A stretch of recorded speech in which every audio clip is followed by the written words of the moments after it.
Hi everyone, in today's session I'm going to show you a easy way to automate your application process, and essentially it's for any business that needs to collect a number of documents from their clients or to-be clients.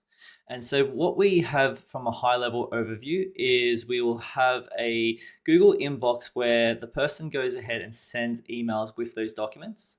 We'll then have NAN actually scan the inbox and check if those emails have any required attachments. Then we split it into binary files before uploading the files to a customer folder in Google Drive for this example. And then we'll have an AI agent who is able to read the different documents and categorize them. And you'll see in this example, we're looking for ID documents, bank statements, and etc. We then go and combine the different categories from the emails that the users provide before updating a Google spreadsheet, which will be our CRM in this instance. And if one of those documents that we do require has not been provided, we'll be able to send a follow-up email dynamically requesting the missing documents. So if that sounds interesting to you, let's just quickly have a look at it. So the first thing is our CRM, and you can see I'm just using Google Sheets here. And I've got a leads tab. And so we're collecting basic information about the leads, such as their first, last name, email, phone number, the application status, and the different types of documents that need to be provided. So ID documents, proof of income, bank statements, but you'll be able to extrapolate this to the number of different documents you need to be provided. You'll also notice that I have a Google Drive set up for myself, and this is to store the application documents for Chris Torrington in this example. And we'll also just go and show how this works. So the very first thing here is I have a lead form that's connected to both my Google Sheets CRM and as well as Gmail. And Gmail will be able to send a follow-up email just requesting those documents. So whenever you're having a call or someone fills out a form on your website, this is just mocking that up.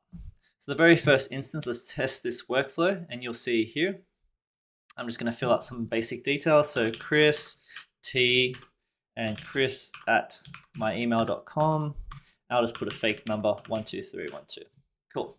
So as soon as I submit this, my workflow is beginning. It's going to update my CRM and also send myself an email just requesting those documents. So let's have a look at that first. So you'll be able to see here, we've added Chris T with my email and my phone number. My application status is new, and I have not provided my ID, my proof of income, and my bank statement. So what does that look like in the email that we've actually sent here? Just quickly refresh my inbox. Yeah, please provide your application details documents. So hello Chris, can you please provide the following documents: your ID, proof of income, bank statement in regards to your friendly broker.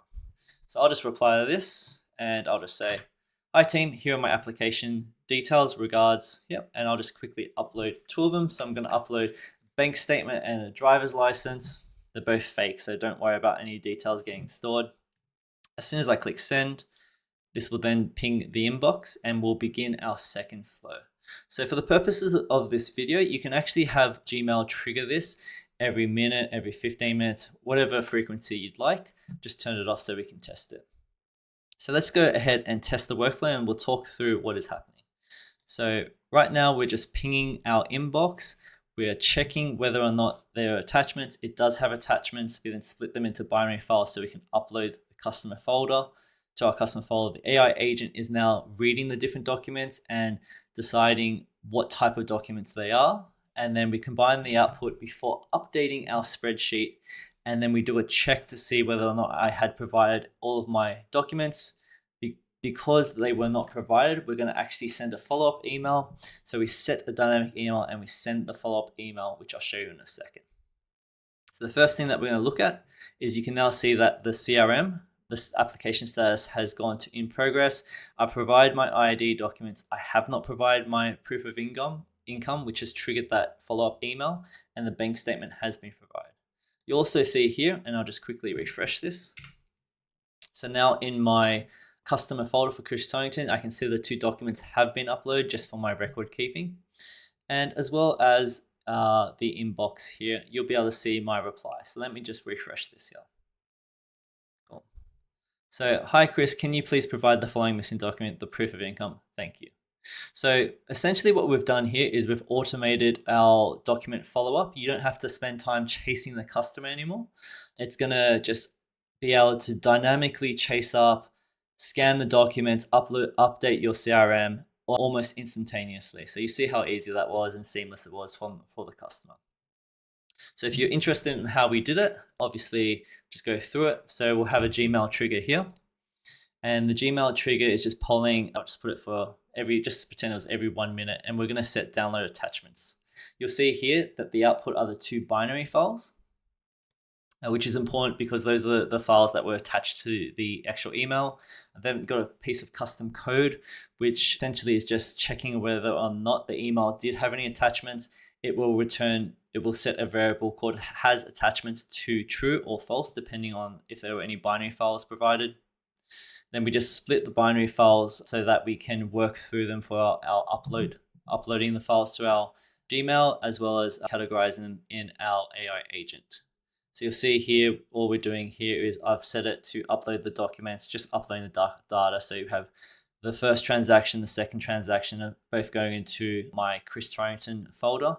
You would also be able to set it where you could create customer folders dynamically as well. So that's our first path, and then we'll go into the interesting bit where we've got the AI agent. And so all I've done is I've prompted the AI agent to determine if the applicant submitted document lines with a predefined set of requirement documents. And I've just asked it to check whether the ID documents have been provided, proof of income, bank statements, and they just need to assess each of the documents to determine what type of document it is. And you'll see here, it's just it's all in the prompt. And we've attached require specific output format. And that's just so when we do pass the JSON response, it's coming out in those 3 different values. Or just one last thing, I've also added, I'm just using GPT-4o Mini. It's a very cost-effective model, and I think it does most of the tasks that you'll need to do fairly easy. So because we had 2 different files, what I'm doing here is I'm combining the output, so the output from the AI agent. And so now we've combined them, so you can see the ID documents provide yes, the proof of income was not provided, and the bank statement was provided.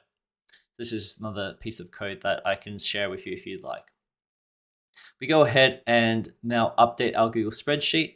And so what we're doing here is we are matching on the email address provided. So the customer's email will be used to match in our CRM, which you can see is our column D. And then we go and just change the application status to in progress. And then we're just going to update the ID documents provided column, the proof of income provided column, and the bank statement provided column here. So once we've done that, we also do a last check. We're just checking whether or not any of those documents was not provided. So ID documents equals no, proof of income provided equals no, all bank statements provided equals no. If any of those conditions match, then we'll set an email, and all that I'm doing here is we've got a piece of code that dynamically generates the HTML email, and you can see the output here. And then finally, we send the reply. So we go make sure the operation is reply, and we are linking it to the original message ID. We'll set HTML, and we just set the message to be that custom code that we had done before. So if you enjoyed this short tutorial on how to automate your application process and retrieving documents, sending follow-ups, doing a bit of document scanning, if you found this of any value, please don't forget to like, subscribe, and leave your comments as well. Thank you so much, and have a great day. Bye.